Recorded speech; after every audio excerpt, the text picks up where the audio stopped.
Hi friends, എല്ലാവർക്കും PNV amazing വേൾഡിലേക്ക് സ്വാഗതം. ഇന്ന് നമ്മൾ 7ാം ക്ലാസ്സിലെ പുതിയ ടെക്സ്റ്റ് ബുക്ക് സോഷ്യൽ സയൻസിൻ്റെ ആദ്യത്തെ പാഠമാണ് ചർച്ച ചെയ്യാനായിട്ട് പോകുന്നത്.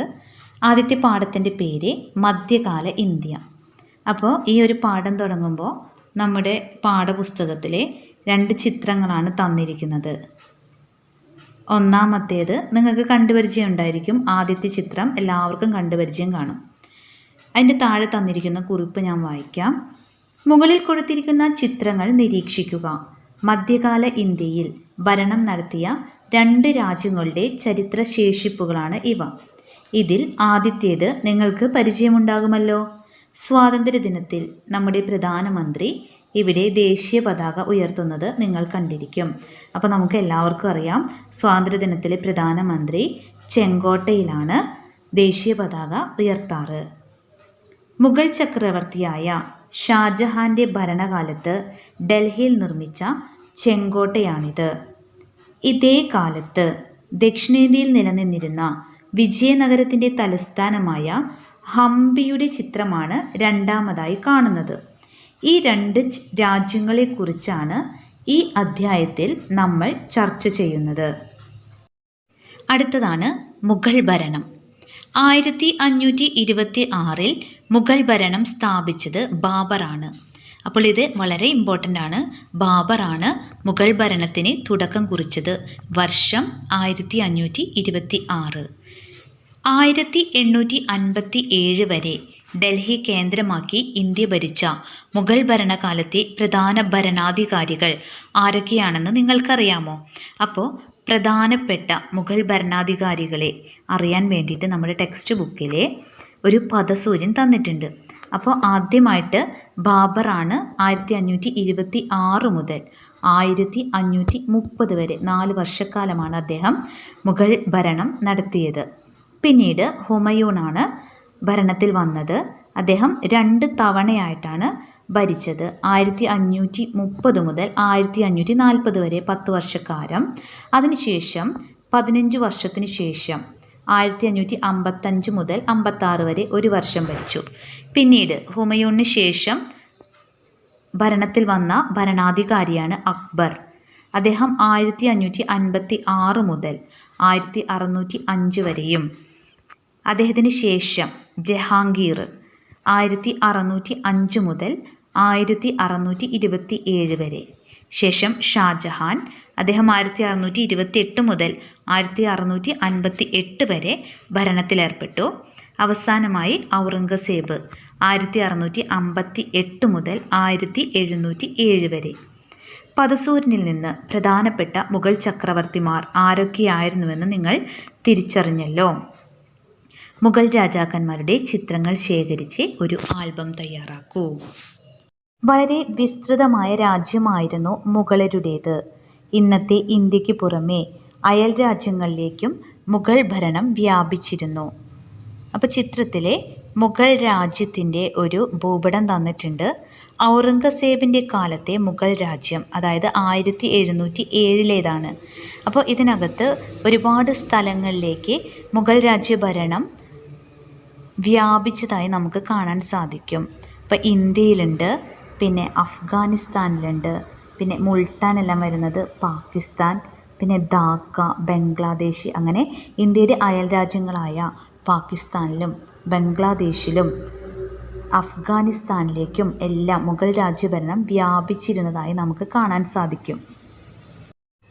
ഭൂപടത്തിൽ നിന്നും ഇന്നത്തെ ഏതെല്ലാം രാജ്യങ്ങളിൽ മുഗൾ ഭരണം വ്യാപിച്ചിരുന്നുവെന്ന് കണ്ടെത്തി പട്ടികപ്പെടുത്തുക. അപ്പോൾ നമ്മൾ കണ്ടുപിടിച്ചു, അഫ്ഗാനിസ്ഥാൻ, ബംഗ്ലാദേശ്, പാകിസ്ഥാൻ, പിന്നെ നമ്മുടെ ഇന്ത്യ. ഇനി മുഗളരും 1ാം പാനിപ്പത്ത് യുദ്ധവും. മംഗോൾ എന്ന പദത്തിൽ നിന്നാണ് മുഗൾ എന്ന പേരുത്ഭവിച്ചത്. മുഗൾ രാജ്യസ്ഥാപകനായ ബാബർ പിതാവ് വഴി തുർക്കി ഭരണാധികാരിയായിരുന്ന തിമൂറിൻ്റെയും മാതാവ് വഴി മംഗോൾ രാജാവായിരുന്ന ചെങ്കിസ് ഖാൻ്റെയും പിൻഗാമിയായിരുന്നു. അതായത് 2 രാജാക്കന്മാരുമായി ബന്ധമുണ്ടായിരുന്ന വ്യക്തിയാണ് ബാബർ. പിതാവ് വഴി തുർക്കി ഭരണാധികാരിയായിരുന്ന തിമൂറിൻ്റെയും മാതാവ് വഴി മംഗോൾ രാജാവായിരുന്ന ചെങ്കിസ് ഖാൻ്റെയും പിൻഗാമി. 16-ാം നൂറ്റാണ്ടിൽ യൂറോപ്പിലാണ് ഈ രാജവംശത്തെ മുഗൾ എന്ന് വിളിച്ചു തുടങ്ങിയത്. ആദ്യം മംഗോൾ എന്നാണ് ഇവർ അറിയപ്പെട്ടിരുന്നത്. പിന്നീട് യൂറോപ്പിലാണ് ഈ രാജവംശത്തെ മുഗൾ എന്ന് വിളിച്ചു തുടങ്ങിയത്. ലോധി വംശത്തിലെ അവസാനത്തെ ഭരണാധികാരിയായ ഇബ്രാഹിം ലോധിയും കാബൂളിലെ ഭരണാധികാരിയായിരുന്ന ബാബറും 1526-ൽ ഹരിയാനയിലെ പാനിപ്പത്തിൽ വെച്ച് ഏറ്റുമുട്ടി. ചരിത്രത്തിൽ ഇതിനെ ഒന്നാം പാനിപ്പത്ത് യുദ്ധമെന്ന് വിശേഷിപ്പിക്കുന്നു. ഈ യുദ്ധവിജയത്തിലൂടെയാണ് ബാബർ ഇന്ത്യയിൽ മുഗൾ ഭരണം സ്ഥാപിച്ചത്. കിഴക്കിനെ വിറപ്പിച്ച അക്ബർ ചക്രവർത്തി നിര്യാതനായിരിക്കുന്നു. തീർച്ചയായും അക്ബർ മഹാനായ ചക്രവർത്തിയായിരുന്നു. ഒരേ സമയം പ്രജകളിൽ നിന്ന് സ്നേഹവും ബഹുമാനവും വിധേയത്വവും ലഭിച്ചുകൊണ്ട് തന്നെ ആജ്ഞാശക്തി നിലനിർത്താൻ അദ്ദേഹത്തിന് സാധിച്ചു. ഉയർന്ന താഴ്ന്ന വിഭാഗങ്ങളെന്ന തരംതിരിവില്ലാതെയും പരിചിത അപരിചിത വ്യത്യാസമില്ലാതെയും ഹിന്ദു ക്രിസ്ത്യൻ മുസ്ലിം വ്യത്യാസമില്ലാതെയും തുല്യനീതി നടപ്പിലാക്കിയ, കരുത്തരോട് ശക്തമായും അശക്തരോട് കരുണയോടും പെരുമാറിയ സുൽത്താൻ എല്ലാവർക്കും പ്രിയപ്പെട്ടവനായിരുന്നു. ജെസ്യൂട്ട് പാതിരി പിയറി ജാറിക് അക്ബർ ചക്രവർത്തിയുടെ മരണാനന്തരം, അതായത് CE 1605-ൽ എഴുതിയ അനുശോചന കുറിപ്പാണിത്.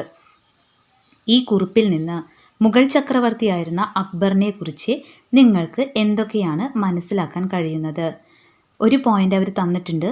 അക്ബർ അതിശക്തനായ ചക്രവർത്തി ആയിരുന്നു എന്ന് അതിൽ സൂചിപ്പിച്ചിട്ടുണ്ട്. ജാതി മത വ്യത്യാസമില്ലാതെ, പരിചിത അപരിചിത വ്യത്യാസമില്ലാതെ, ഉയർന്ന താഴ്ന്ന വിഭാഗങ്ങൾ എന്ന വ്യത്യാസമില്ലാതെ എല്ലാവരോടും തുല്യനീതി നടപ്പിലാക്കിയിരുന്നു. കരുത്തരോട് ശക്തമായും അശക്തരോട് കരുണയോടും പെരുമാറിയിരുന്നു. അടുത്തത് നമ്മുടെ പാഠപുസ്തകത്തിലെ ഒരു പിക്ചർ തന്നിട്ടുണ്ട്. മുഗൾ രാജവംശത്തിലെ പ്രസിദ്ധനായ ഭരണാധികാരിയായിരുന്ന അക്ബർ വിവിധ മതസ്ഥരുമായി ചർച്ച നടത്തുന്നു. 1575-ൽ തൻ്റെ പുതിയ തലസ്ഥാനമായ ഫത്തേപൂർ സിക്രിയിൽ അക്ബർ ഇബാദത്ത് ഖാന പണികഴിപ്പിച്ചു.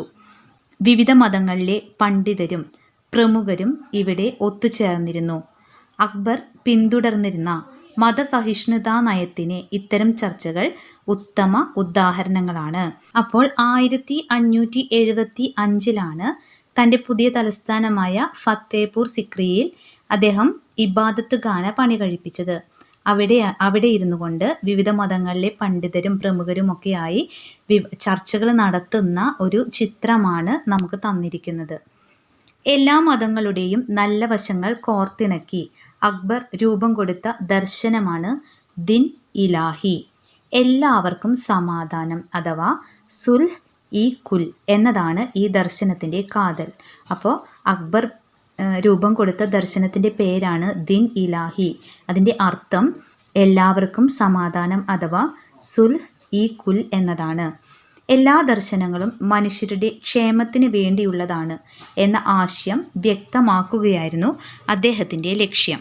അദ്ദേഹത്തിൻ്റെ പുതിയ തലസ്ഥാനമായ ഫത്തേപൂർ സിക്രിയുടെ ചിത്രമാണിത്. ജസിയ എന്ന മതനികുതി നിർത്തലാക്കിയത് ഭരണരംഗത്തും അക്ബർ സഹിഷ്ണുതാ നയം പിന്തുടർന്നിരുന്നു എന്നതിന് തെളിവാണ്. അപ്പോൾ ഒരു ഇമ്പോർട്ടൻ്റ് ചോദ്യമാണ്, ജസിയ എന്ന മതനികുതി നിർത്തലാക്കിയ മുഗൾ ചക്രവർത്തി ആര്? അപ്പോൾ അക്ബർ ചക്രവർത്തിയാണ് ജസിയ എന്ന മതനികുതി നിർത്തലാക്കിയത്. മുഗൾ ഭരണത്തിൻ്റെ എല്ലാ മേഖലകളിലും എല്ലാ മതസ്ഥരെയും തുല്യമായി പരിഗണിച്ചിരുന്നു. രാജ ടോഡർമാൾ, രാജ മാൻസിംഗ്, രാജ ഭഗവൻ ദാസ്, ബീർബൽ എന്നിവർ അക്ബർ ചക്രവർത്തിയുടെ രാജസദസ്സിൽ ഉന്നത സ്ഥാനം വഹിച്ചിരുന്നവരിൽ പ്രധാനികളാണ്. അപ്പോൾ 4 പേരാണ് അദ്ദേഹത്തിൻ്റെ രാജസദസ്സിൽ ഉന്നത സ്ഥാനം വഹിച്ചിരുന്നിരുന്നത്. രാജ ടോഡർമാൾ, രാജ മാൻസിംഗ്, രാജ ഭഗവൻ ദാസ്, ബീർബൽ തുടങ്ങിയവർ. തൻ്റെ അനുയായികൾ മറ്റ് മതവിഭാഗങ്ങളുമായി ശത്രുതയിൽ വർത്തിച്ച് സമയം പാഴാക്കരുത്. ഇതര മതസ്ഥരോടുള്ള ബന്ധത്തിൽ സുൽഹ് ഇ കുൽ അഥവാ എല്ലാവർക്കും സമാധാനം എന്ന ആശയം അനുവർത്തിക്കട്ടെ. മൃഗങ്ങളെ കൊല്ലുകയോ യുദ്ധസമയങ്ങളിലൊഴികെ ആയുധങ്ങൾ എടുക്കുകയോ ചെയ്യരുത്. അക്ബർ തൻ്റെ അനുയായികളോട് കൽപ്പിച്ചതായി മുഗൾ സുൽത്താനായിരുന്ന ജഹാംഗീർ തൻ്റെ ഓർമ്മക്കുറിപ്പായ തുസൂക്കി ജഹാംഗറിൽ രേഖപ്പെടുത്തിയിട്ടുണ്ട്. ഈ പ്രസ്താവനയുടെ അടിസ്ഥാനത്തിൽ മുഗൾ ഭരണകാലത്ത് വിവിധ ജനവിഭാഗങ്ങൾക്കിടയിൽ മതസഹിഷ്ണുത നിലനിർത്താൻ അക്ബർ നയങ്ങൾ എത്രമാത്രം സഹായകമായെന്ന് ക്ലാസ്സിൽ ഒരു ചർച്ച സംഘടിപ്പിക്കുക. അടുത്തത് മുഗൾ സൈന്യം.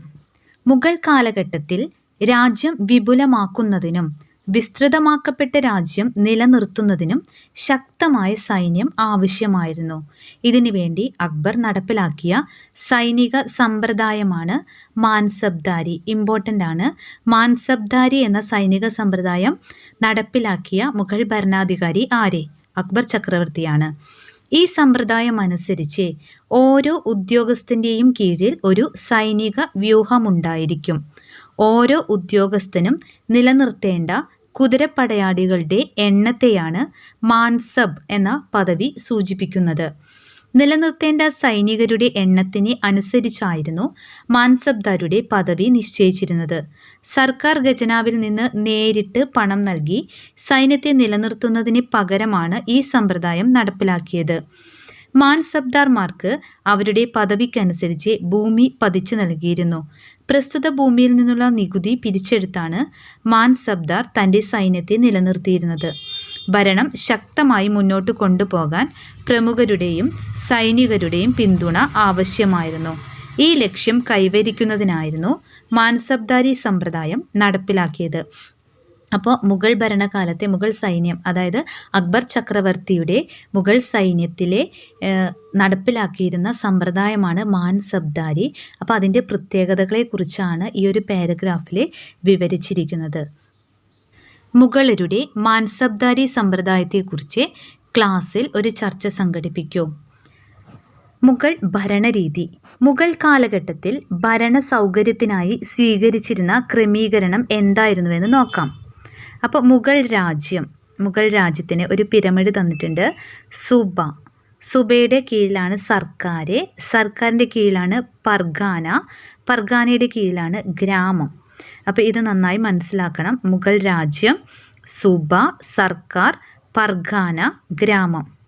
മുഗൾ ഭരണത്തിൽ അക്ബറുടെ കാലത്താണ് ഇത്തരത്തിൽ ഒരു ഭരണക്രമം അല്ലെങ്കിൽ ഘടന ഫലപ്രദമായി രൂപപ്പെടുത്തിയത്. രാജ്യത്തിൻ്റെ പരമാധികാരിയും സർവ്വസൈന്യാധിപനും നിയമനിർമ്മാതാവും അന്തിമ ന്യായാധിപനും ചക്രവർത്തിയായിരുന്നു. മുഗൾ കാലഘട്ടത്തിൽ നീതിന്യായ നിർവഹണത്തിനായി ഇന്നത്തെ പോലെ പ്രത്യേകതരം കോടതികൾ ഉണ്ടായിരുന്നില്ല. പകരം തദ്ദേശീയരായ മതപണ്ഡിതന്മാരാണ്. അവരെ വിളിക്കുന്ന പേര് ഗാസിമാർ എന്നായിരുന്നു. ഇവരാണ് തർക്കങ്ങളിൽ അന്വേഷണം നടത്തി തീർപ്പ് കൽപ്പിച്ചിരുന്നത്. ഈ തീരുമാനത്തിൽ അതൃപ്തി ഉള്ളവർക്ക് ചക്രവർത്തിയോട് നേരിട്ട് പരാതി പറയാൻ അവസരമുണ്ടായിരുന്നു. ഭരണകാര്യങ്ങളിൽ രാജാവിനെ ഉപദേശം നൽകുന്നതിനായി മന്ത്രിമാരെയും വകുപ്പ് അധ്യക്ഷന്മാരെയും നിയമിച്ചിരുന്നു. അടുത്തതായിട്ട് നമ്മുടെ പാഠപുസ്തകത്തിലെ ഒരു ചിത്രം നൽകിയിട്ടുണ്ട്. ഒരു വലിയ ചിത്രമാണ്. നടുക്കിലായിട്ട് ചക്രവർത്തി ഇരിക്കുന്നുണ്ട്. അക്ബർ ചക്രവർത്തി ദിവാൻ ഇ ഗാസിൽ ജനങ്ങളുടെ പരാതി കേൾക്കുന്നു. ഇതാണ് ഈ ചിത്രം. സാമൂഹ്യ സാമ്പത്തിക സ്ഥിതി. മുഗൾ ഭരണകാലത്തെ സമൂഹത്തെക്കുറിച്ച് അക്കാലത്ത് ഇന്ത്യ സന്ദർശിച്ച യൂറോപ്യൻ സഞ്ചാരികളും വ്യാപാരികളും അവരുടെ യാത്രാവിവരണങ്ങളിൽ രേഖപ്പെടുത്തിയിട്ടുണ്ട്. ഫ്യൂഡൽ സാമൂഹ്യ വ്യവസ്ഥിതിയായിരുന്നു അന്ന് നിലനിന്നിരുന്നത്. സമൂഹം പല തട്ടുകളായി വിഭജിക്കപ്പെട്ടിരുന്നു. സമൂഹത്തിൻ്റെ ഏറ്റവും അടിത്തട്ടിൽ സാധാരണക്കാരവും ഏറ്റവും മുകളിൽ രാജാവായിരുന്നു. അപ്പോൾ സമൂഹത്തിനെ പല തട്ടുകളായിട്ട് വിഭജിച്ചിരുന്നു. ഏറ്റവും അടിത്തട്ടിലുണ്ടായിരുന്നത് സാധാരണ ജനങ്ങളും ഏറ്റവും മുകൾ തട്ടിലുണ്ടായിരുന്നത് രാജാവുമായിരുന്നു. ജനങ്ങളുടെ ജീവിത നിലവാരം വേതനത്തെയും വരുമാനത്തെയും ആശ്രയിച്ചായിരുന്നു. രാജ്യത്തെ ജനങ്ങളിൽ ഭൂരിഭാഗവും കർഷകരായിരുന്നു. അവർക്കിടയിൽ ജാതി വ്യവസ്ഥ നിലനിന്നിരുന്നു. ഓരോ ജാതിയിൽപ്പെട്ടവർക്കും അവരുടേതായ ആചാരങ്ങളും അനുഷ്ഠാനങ്ങളും ഉണ്ടായിരുന്നു. മുഗൾ കാലഘട്ടത്തിൽ ഇന്ത്യ സന്ദർശിച്ച ഫ്രഞ്ച് സഞ്ചാരിയായ ടവർണിയർ അന്നത്തെ സാമൂഹ്യാവസ്ഥയെക്കുറിച്ചും ജനങ്ങളുടെ ജീവിത രീതിയെക്കുറിച്ചും രേഖപ്പെടുത്തിയിട്ടുണ്ട്.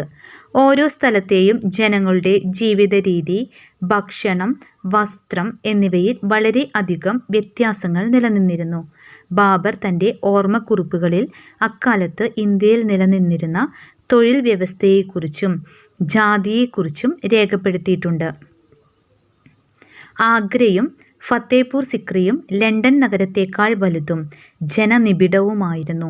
ഏതാണ്ട് 12 മൈൽ ദൂരമുണ്ട് ഈ നഗരങ്ങൾ തമ്മിൽ.